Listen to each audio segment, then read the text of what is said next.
Perkenalkan, nama saya Katrina Pranginangin dengan NIM 214050117. Saya dari kelas hukum agraria. Jadi di sini saya akan menjelaskan tentang jenis hak peralihan atas tanah. Tapi di sini saya akan menjelaskan salah satu jenisnya, yaitu pembagian hak bersama. Nah, di sini saya akan menjelaskan tentang pembagian hak bersama. Saya akan menjelaskan pembagian hak bersama ini secara jelas, ringkas, dan tepat. Nah, jadi pembagian hak bersama ini tuh bagaimana nih bisa terjadi? Jadi pembagian hak bersama ini bisa terjadi untuk membagi hak bersama, misalnya nih karena waris atau pecah kongsi dalam akta pemisahan dan pembagian waris. Ini mereka dapat bersepakat untuk melakukan pembagian terhadap sebidang tanah tertentu yang hanya dibagikan kepada seorang ahli waris saja. Misalnya, B saja yang memperoleh tanah tersebut, atau tanah tersebut dibagikan kepada 2 orang ahli waris, tetapi mereka harus menyebutkan secara tegas bagiannya masing-masing. Jadi di sini bisa kita lihat, sebenarnya ahli waris atau para ahli waris yang memperoleh hak atas tanah tersebut bukan berasal dari para ahli waris lainnya. Jadi mereka memperoleh tanah tersebut langsung dari pewarisnya dengan sebagaimana dinyatakan dalam pasal 1083 KUH Perdata. Perolehan hak tersebut bukan terjadi mulai saat dibuatnya akta tersebut, melainkan sejak meninggalnya pewaris. Pemisahan dan pembagian dalam pemilikan bersama yang terikat ini bersifat deklaratif dan mempunyai dara berlaku surut. Jadi dari sini tuh bisa kita lihat ya, peralihan hak terjadi dari pewaris kepada ahli waris yang memperoleh tanah tersebut bukan dari para ahli waris kepada ahli waris yang memperoleh tanah tersebut. Ya, mungkin hal ini kurang dipahami oleh sebagian besar pejabat BPN yang adalah pejabat yang berkaitan dengan pelaksanaan pembayaran BPHTB notaris dan PPAT.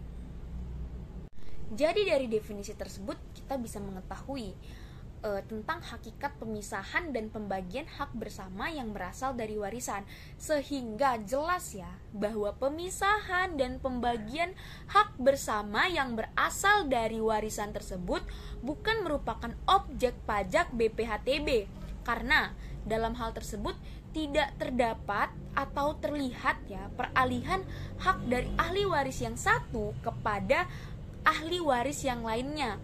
Yang ada di dalamnya adalah peralihan hak dari pewaris langsung kepada ahli waris yang memperoleh tanah tersebut.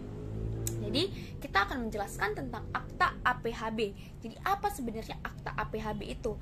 Akta APHB adalah akte yang dibuat untuk melakukan pembagian hak bersama milik beberapa pemegang hak. Dengan dilakukannya pembuatan APHB, jadi terjadilah peralihan hak salah seorang atau beberapa orang di antara pemegang hak bersama kepada salah seorang atau beberapa orang lainnya dari pemegang hak bersama yang bersangkutan.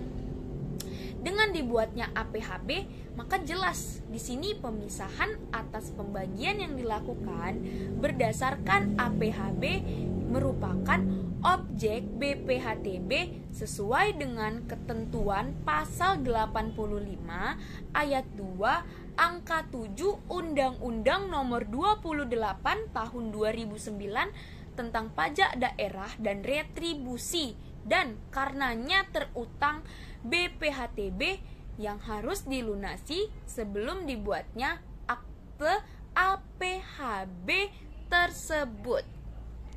Dalam perolehan hak karena warisan, pembuatan APHB ini dilakukan jikalau sertifikat tanah hak bersama tersebut telah dilakukan balik nama ke atas nama ahli waris.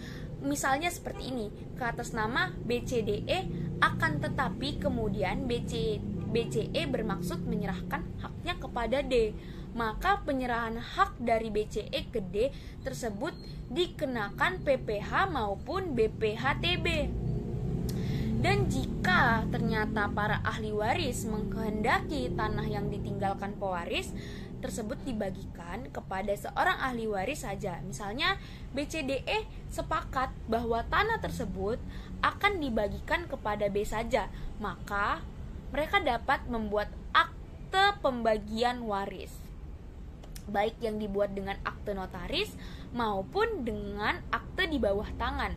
Selanjutnya, berdasarkan surat keterangan waris dilengkapi dengan akte pembagian waris tersebut. Sertifikat tanah atas nama pewaris dapat langsung dibalik nama ke atas nama salah seorang ahli waris, yaitu B. Kemungkinan secara tegas dinyatakan dalam pasal 42 ayat 4 Peraturan Pemerintah Nomor 24 Tahun 1997 tentang pendaftaran tanah yang lebih lanjut diatur dalam pasal 111 ayat 5 PMNA/KA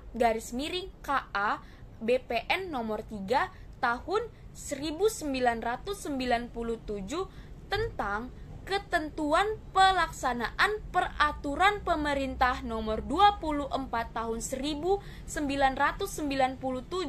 tentang pendaftaran tanah.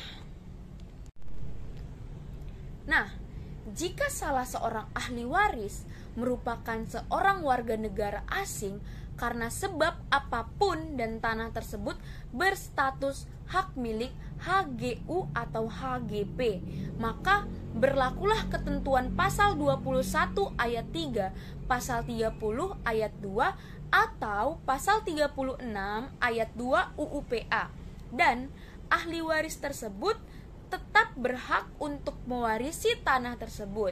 Namun dalam jangka waktu 1 tahun, ia wajib melakukan pengalihan atau mengalihkan hak bagiannya kepada pihak lain yang memenuhi syarat. Jadi menghadapi permasalahan ini, maka memang sebagian pihak warga negara asing tidak memperoleh bagian hak atas tanah tersebut. Jadi tanah tersebut dibagikan kepada ahli waris yang berstatus WNI, sehingga selanjutnya sertifikat tanah tersebut dibalik nama ke nama ahli waris yang berstatus WNI. Penyelesaian lain yang disarankan yaitu ahli waris WNA membuat akte penolakan harta peninggalan, dan penolakan yang ia lakukan hanya semata-mata agar tanah warisan tersebut dapat dilakukan balik nama ke atas nama ahli waris yang lain dan segera dapat dijual, dan ahli waris WN dapat menikmati warisan dari hasil penjualan tanah dengan bangunan tersebut. Tetapi kadang penyelesaian yang dilakukan dengan jalan penolakan warisan tidak menyelesaikan masalah, melainkan menimbulkan masalah baru. Karena berdasarkan ketentuan pasal 1058 KUH Perdata, seseorang yang telah menolak harta peninggalan pewaris dianggap tidak pernah menjadi wali ahris, sehingga ia tidak lagi berhak atas apapun harta peninggalan pewaris. Ia tidak hanya tidak berhak atas tanah tersebut, tetapi juga tidak berhak atas pewaris yang lainnya.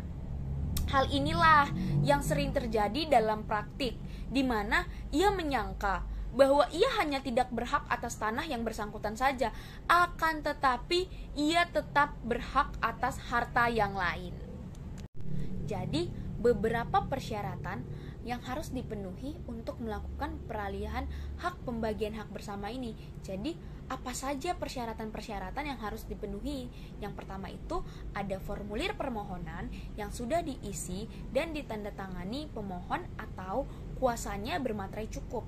Yang kedua, surat kuasa apabila dikuasakan. Yang ketiga, fotokopi identitas pemohon atau KTP dan KK dan kuasa apabila dikuasakan, yang telah dicocokkan dengan aslinya oleh petugas loket. Yang keempat, ada fotokopi akte pendirian dan pengesahan badan hukum yang telah dicocokkan dengan aslinya oleh petugas loket jika tanah dan bangunan tersebut pemiliknya ialah badan hukum. Yang kelima ada sertifikat asli. Yang keenam ada pembagian hak bersama yang dibuat oleh PPAT. Yang ketujuh, izin pemindahan hak jika dalam sertifikat atau keputusannya dicantumkan tanda yang menyatakan bahwa hak tersebut hanya boleh dipindah tangankan jika telah diperoleh izin dari instansi yang berwenang. Yang kedelapan, ada fotokopi SPPT dan PBB 10 tahun ke belakang yang telah dicocokkan dengan aslinya oleh petugas loket. Lalu yang kesembilan itu ada penyerahan bukti SSB atau BPHTB ke bukti bayar uang pemasukan atau pada saat pendaftaran hak. Lalu yang ke-10 itu ada penyerahan bukti SSB atau BPHTB dan bukti SSP atau PPH untuk perolehan tanah lebih dari 60 juta rupiah. Lalu yang ke-11 ada identitas diri jika pemilik perorangan. Yang ke-12 ada luas letak dan penggunaan tanah yang dimohon. Lalu yang ke-13 pernyataan tanah tidak sengketa. Lalu yang terakhir ada pernyataan tanah atau bangunan dikuasai secara fisik. Berdasarkan 14 syarat yang telah saya sebutkan tadi, jadi berdasarkan tersebut yang di atas itu terlihat tidak adanya keseragaman atau unifikasi mengenai surat keterangan waris yang berlaku bagi warga Indonesia.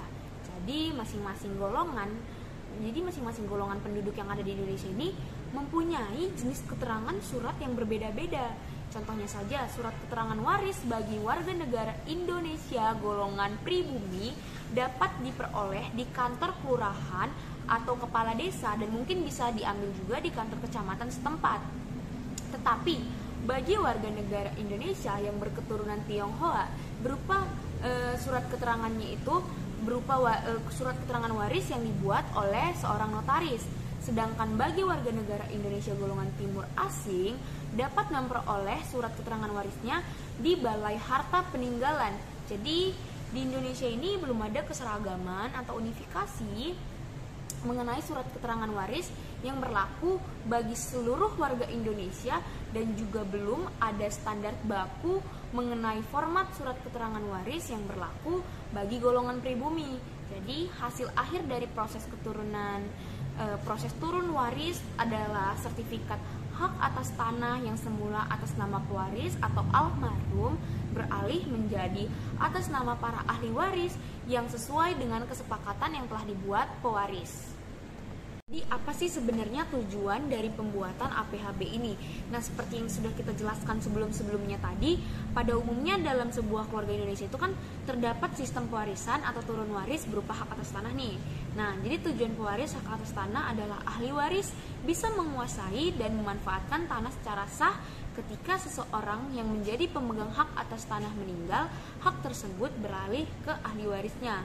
Jadi pembagian hak selanjutnya dapat dilakukan dengan sesuai ketentuan pasal 51 Peraturan Pemerintah nomor 24 tahun 1997.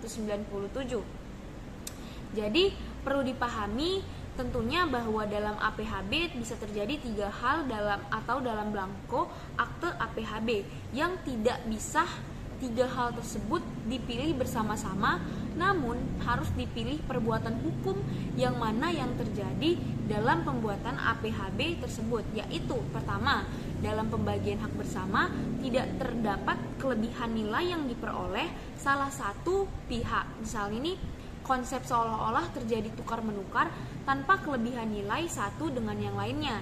Yang kedua, para pihak melepaskan haknya atas kelebihan nilai yang diperoleh oleh pihak yang memperoleh hak sebagaimana yang diuraikan di atas, seperti konsep-konsep seperti hibah. Lalu yang ketiga, ada karena memperoleh kelebihan nilai dalam pembagian hak bersama ini, ada pihak yang membayar dengan uang tunai kepada pihak lainnya atau seperti konsep jual beli. Nah, kita juga harus mengetahui nih, apa sih manfaat dari APHB? Jadi manfaat dari APHB adalah tuh, jadi akte pembagian hak bersama ini merupakan kan akte otentik nih ya. Jadi dengan demikian, apabila kemudian hari ada gugatan terhadap akte yang dibuat, maka para pihak bisa membuktikan sendirinya terhadap gugatannya. Artinya itu APHB itu memiliki, kalau ada ahli waris yang mengingkari terhadap akte yang telah dibuat, mereka dapat membuktikan sendirinya ketidakbenaran akte tersebut. Jadi sebagai salah satu akte otentik, PHB dapat digunakan sebagai alat bukti terkuat dan terpenuh mempunyai peranan penting dalam setiap hubungan hukum dalam masyarakat. Jadi apabila saat ini dalam berhubungan bisnis, kegiatan perbankan, persertifikatan tanah, lalu pembagian hak bersama, kegiatan sosial dan lain-lainnya, ada juga kebutuhan pembuktian tertulis berupa akte otentik semakin meningkat sejalan dengan berkembangnya tuntutan kepastian hukum di berbagai bidang tersebut. Nah, jadi itulah mengapa pentingnya manfaatnya dari pembuatan APHB. Sini saya akan memberikan salah satu contoh akte pembagian hak bersama. Jadi ini adalah contoh akte pembagian hak bersama di lembaran pertamanya.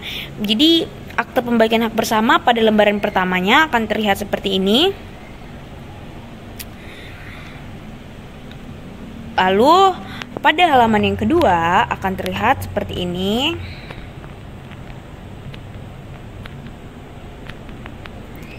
Ini merupakan nama-nama pihak yang mendapatkan hak-hak bersamanya. Lalu pada lembaran ketiga akan terlihat seperti ini. Jadi ada nomor milik hak mereka. Jadi ada isinya provinsi, kabupaten, kecamatan, dan kelurahan. Dan penggunaan tanah yang seperti apa. Lalu pada lembar keempat akan terlihat seperti ini.